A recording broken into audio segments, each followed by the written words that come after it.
Blindly slapping aero parts on your race car could be a waste of time and money. We're here with Kyle from JKF Aero to get some more insight into what can be done from a grassroots level all the way up to the likes of F1. All right, so Kyle, where I want to start at is getting an understanding of what we fundamentally are trying to achieve with the aero on the car. Is it a matter as simple as maximizing downforce and minimizing drag? Yeah, I think generally speaking, for most club level cars, it's actually far more about maximizing the downforce than minimizing the drag. Both bring lap time, but maximizing downforce is typically worth a lot more. So we generally focus really hard, particularly at an event like a time attack challenge where cars have quite a lot of power. You focus hard on getting as much downforce as possible. And then if you can make drag lower, that's nice, but it's all about the downforce. For a lower power car, is obviously going to change a bit. If you are working at a high-speed track with a low-power car, you're going to run into issues with too much drag.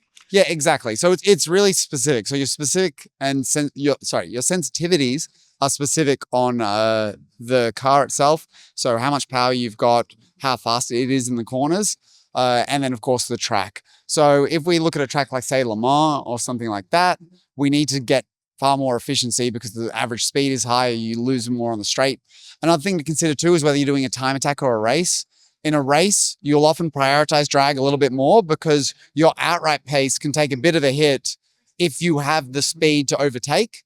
But if you are really slow in a straight line because you've got a very draggy car, you won't be able to overtake and you'll get past easily. And so you'll lose out on race pace. So in a race, you'll prioritize drag a bit more. And yeah, with lower power, higher circuit speeds, you'll prioritize drag that little bit more. That makes a lot of sense. If we're talking about the different types of vehicles, all-wheel drive, FR, FF, front-wheel drive cars, is there any difference is it a different target that we're aiming for in terms of balance? For example, on a front-wheel drive car, are we looking for more front aero grip, or is it the same thing for any vehicle? Yeah, so obviously the fundamentals of the aerodynamics are roughly the same. We're still trying to do the same things in terms of the aero devices we're using. The balance shift is usually a little more dictated initially by the weight distribution. So with an FF car, you naturally have a lot of weight on the front. So you'll naturally target the majority of the downforce on the front as well. Obviously, as that weight moves further rearwards, like with a mid or rear engine car, you will target more downforce on the rear of the car. So that's sort of what you do with that balance. Then you will tune it a little bit depending on the specific characteristics of the car. For example, a lot of FF cars can be quite understeery on exit, but sometimes they can get quite oversteery on entry. And so you have to look at the speeds of your corners, what the behavior is like there. And then from that, you will work out your balance, but that'll be a fine tune. So start with the weight balance of the car as a target, and then you will tune for car characteristics from that point. In terms of that tuning, how are we making those adjustments? So assuming the vehicle has a front splitter and a rear wing, a flat floor or diffuser, what are the changes that you can make to make those adjustments? Yeah, so typically the two most common ones are rear wing adjustment. That's probably the number one adjustment if you just look at it, things from an aero front, because it's very easy to do. It's isolated to just an aerodynamic change. The other one you can do is you can adjust the ride height. So if you change the rake of your car, that'll change the balance. Generally speaking, the more rake you have, the more balance you'll have on the front end. So you can play around with that, but that affects the suspension. And on some cars, it can affect the suspension quite negatively. So your number one thing that you reach for with the club level car is the rear wing. In terms of that rear wing, there's a lot of features to rear wings now, but are we generally talking about that angle of attack? Yeah, so normally you'll have some adjustments for angle of attack on the rear wing. And when you increase the angle of attack, that will increase the downforce of the wing, but also increase the drag level of the wing. Those two things are obviously linked if that's your only aero adjustment. If you have like a front wing adjustment, that's less linked to the drag. So if you can adjust balance through the front, that's quite good. But club level cars, generally speaking, that's not possible. You also have available on the rear wing Gurney. If you have a rear wing that can fit a Gurney, or if you have a Gurney that you could just stick onto your rear wing, that is also a suitable means of adjustment, particularly when you're at the higher end of the rear wing. Gurneys can often be a far more effective way of managing than just purely changing the angle of attack. Because if you go too high on the angle of attack, the wing will start to suffer flow separation and stall, and it will lose its efficiency a lot. And you don't want to be at that point, so sometimes you'll use Gurneys there instead.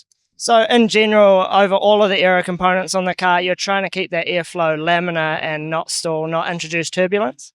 Yeah, so often there's a bit of a misnomer here in terms of turbulence versus stalling. You can have a turbulent but unstalled airflow. So there's some subtlety in there. But generally speaking, you do want everything to stay attached, which means that the airflow is following the surface.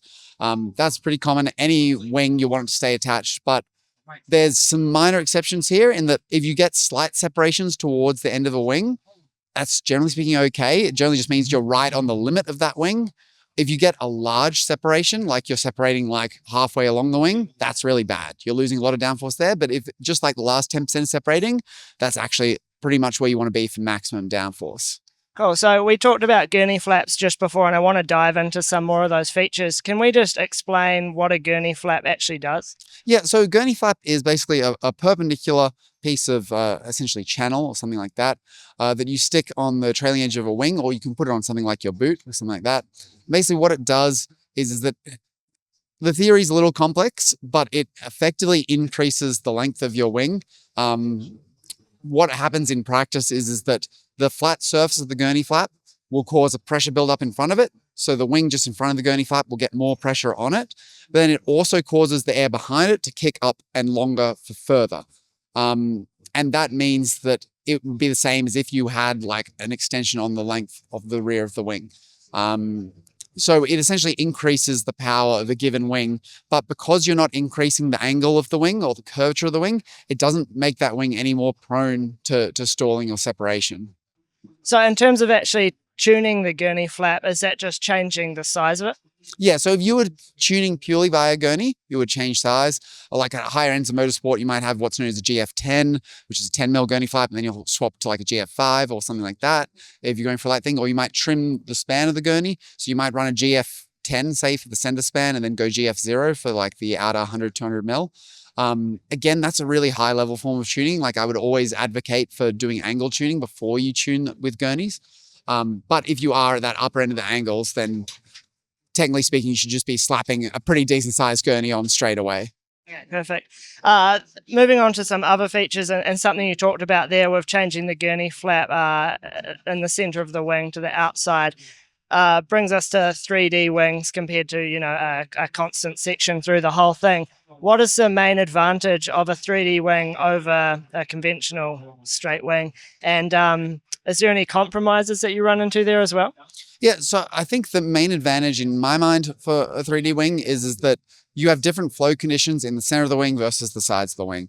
Any sort of touring car or anything like that will have a center section of the car that is getting downwash off the roof, and then you'll have a boot section of the car, usually, if you're not a hatchback, that will have an area where the wing is almost mirroring off its surface in terms of suction. It's like a closed volume almost. But then you have the outer portions of the wing that have pretty much straight flow coming at them from the free stream, and they have not much overhang on the boot. So you've got different flow conditions across the whole wing. So it doesn't make sense to run the same wing profile to deal with all of those flow conditions.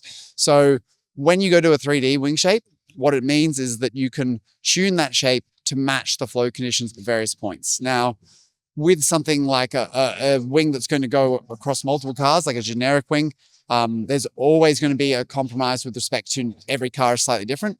But most cars that have a roof and a boot have similar flows, and you can tune to be in the ballpark for that. In terms of compromises of the 3D wing versus the 2D wing, I think the main thing is just manufacturing. It's just more expensive to have molds for, more difficult to lay up, more difficult to get the structure right because you can't just have a straight pass along it. So that's probably the main areas where you lose out on a 3D wing, but aerodynamically, it's superior in every way. I want to get back to designing the aero package for specific vehicles and developing that in just a moment. We'll just wrap up some of the other features. So what end plates that we see on all the wings, what purpose do they serve? So if you can imagine that the wing has a high pressure surface on top and a low pressure surface underneath, basically around the edge of the wing, the air is trying to bleed around that edge because it's trying to move from the high pressure to the low pressure. So the end plate basically stops that motion and makes it harder because the air now has to go around the end plate. And what that does is that the end plate basically spools up two vortices at the top and the bottom, whereas you previously, if you had no end plate, you just spool up one big one, which is quite inefficient. So end plates increase the overall downforce of the wing by basically keeping the high pressure on top and keeping the low pressure underneath. So they increase that overall downforce, and they can help with the efficiency because they sort of separate what would have been one big vortex into two smaller, more manageable ones. So, and a larger end plate just does that to a higher degree. Is there any compromises there? Weight, I guess? Yeah, so obviously there's weight. There's also structural concerns. If you go too big on your end plate, you can get flutter really easily, which obviously if you want to avoid that, you have to go and add a lot of structure and then it's quite heavy. But there's also a point of diminishing returns. So if you make an end plate 3 times bigger, it doesn't mean your wing makes 3 times more downforce. It might not even make a substantial amount more downforce if you're already correctly sized on your end plate. Really, really small end plates will start to lose a lot of load, but some of the huge ones aren't picking up too much. There is a slight caveat there in terms of what's known as communication. So basically, if you have a huge end plate, the suction from on the wing will travel down along that end plate. So basically, the enclosed box within your boot will get more suction on it. So the top of the boot with a longer end plate gets more suction pulling it up. So there actually are some scenarios when I've been testing wings and we've extended the end plate at the bottom, and that's actually caused the car to generate less downforce because the wing hasn't picked up that much load, but the boot lid has picked up quite a lot of lift. So there's no perfect size for end plates. It's all case by case.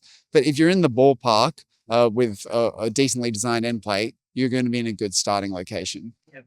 And in terms of the actual profile or the foil shape of the wing itself, and the underside of the wing or the top of the wing, what's the most important things to consider there?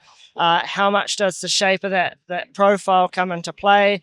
And does this lead into the use of swan necks or goosenecks? Yeah, so the curvature is actually far more important than a lot of people think. That the shape of the wing profile is almost what completely defines the wing. And you can see two wings that outwardly look very similar, but if you were to take their two profiles, if they were a little bit different, and run them through CFD or wind tunnel test them, they would throw out vastly different numbers because of the curvature. So the curvature is a huge factor in it. And that's really what comes into your higher end wings. The difference between a higher end wing and a lower end wing is really all about how refined that curvature is. In terms of your question about swan necks versus conventional mounts, personally, I'm a huge fan of swan necks.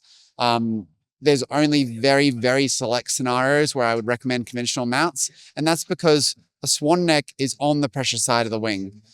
We have basically a pressure sensitivity to what's known, we have basically a separation sensitivity to what's known as an adverse pressure gradient. And this occurs only really on the rear portion of the underside of the wing.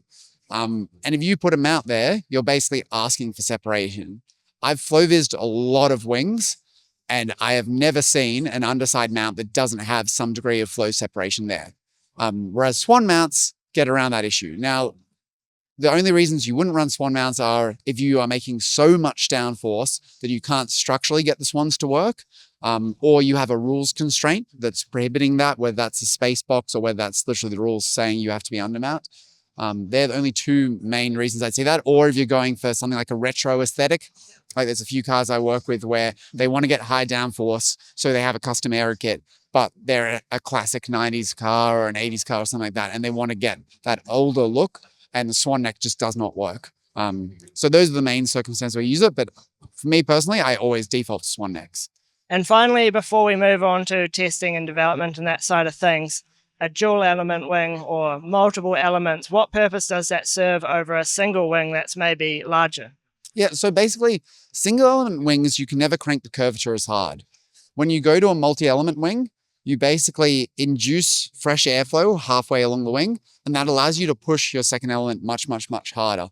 That means that usually for the same sort of span, you can get much more downforce out of a multi-element wing than a single element wing.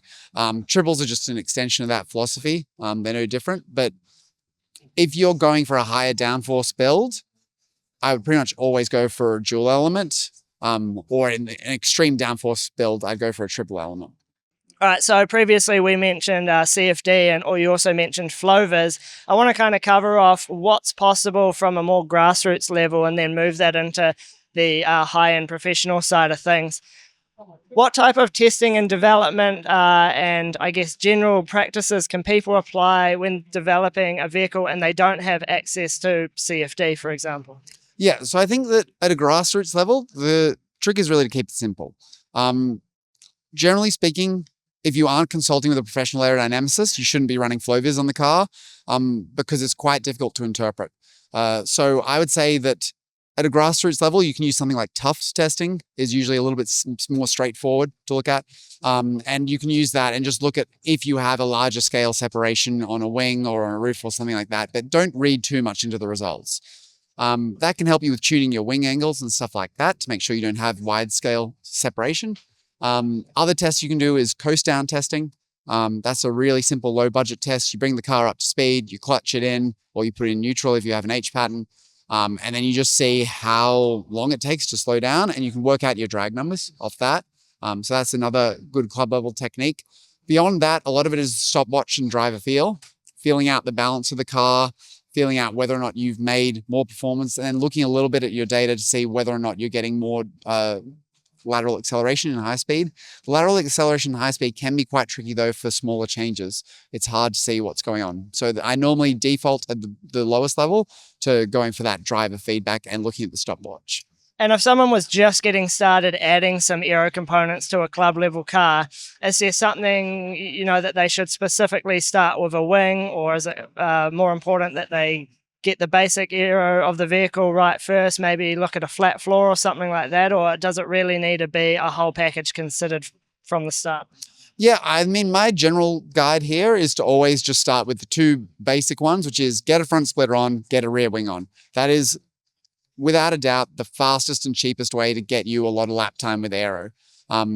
Flat floors, diffusers, all that, they're all improvements, but nothing is going to net you the initial first step of gain like a decent front splitter and a decent rear wing. Cool. And then if we move into the more professional level or top tier things, can we just cover off CFD and what it does and what you're looking for there? Yeah, so CFD is basically short for computational fluid dynamics. If you imagine it's a virtual wind tunnel, it's basically we have a very high powered supercomputing cluster, and it solves a mesh around a car, and that particular mesh allows you to see what's happening with the fluid and predict the car's downforce, and basically work out if any small options you add are doing anything. CFD is not perfect. It's got variance between different models. It's got variance to the real world. It's got variance to the wind tunnel. It's not by any means an accurate tool, but it is a useful development tool because it can help show you directions, and the directions on a well set up CFD model are usually correct. So I can go and say, throw some canards on my CFD model, and if it's making more downforce and the flows look good off it, I can generally say that that's probably going to correlate to the track. And CFD allows you to put on lots of little incremental changes. So you can go and just add little things that would be too small to see at track. You would never see them. But as a package, you roll in 10 of those small gains and then you get a larger gain. So you can develop through CFD, and that allows you to basically make an aerodynamic package on a car. I think one of the key points you mentioned there is having a well set up CFD package. It's definitely a case of garbage in, garbage out. And if it's not set up well, the results you're going to get are not going to be useful. Is that fair to say? Yeah, CFD is a really exemplified version of the garbage in, garbage out model because there's so many settings in it, like an unbelievable number in the thousands. And you only need one or two of those to be wrong, and your solution is cooked. And I often get club level guys show me CFD that they've run and they've chosen software that's not really very good, or they've chosen the wrong settings and their CFD is junk. And they've wasted a whole bunch of time and effort on something that's meaningless. And it's even worse because sometimes people go and actually develop aero on their cars with that, and they've made parts that are completely worthless. So it's one of those things where it's worth investing in a proper setup if you're going to go down that route. So for the top tier motorsport teams, you do the CFD testing. What follows that in terms of real world testing? And then is that related back to the CFD to improve the model? Yeah, so when you're at the really high level, you don't just go CFD to track or anything like that. At the really high level, you always go CFD, tunnel, track. You need to get all those three data points to understand what's going on, because the wind tunnel is great, but it has some limitations. CFD has a lot of limitations, but then it's got some other really good stuff. And then track has some limitations in terms of not getting data. So If you're talking like really top level F1 stuff, you would be on a constant loop between those three things, and you'd be comparing the data at your track to see what your correlation is like to your CFD and your tunnel, what you've got to tweak in your settings to make those suit better. And then you just keep refining your design through iterations of that. And CFD is your quick iteration tool, wind tunnel is like your slower sign-off tool, and then track is like the please work tool. Perfect. Well, I think that gives some really good insight into what we're trying to achieve with our aero and what can be done from a grassroots level all the way up to what's done at the professional level. So if people want to follow along with what you do, where are they best to do so?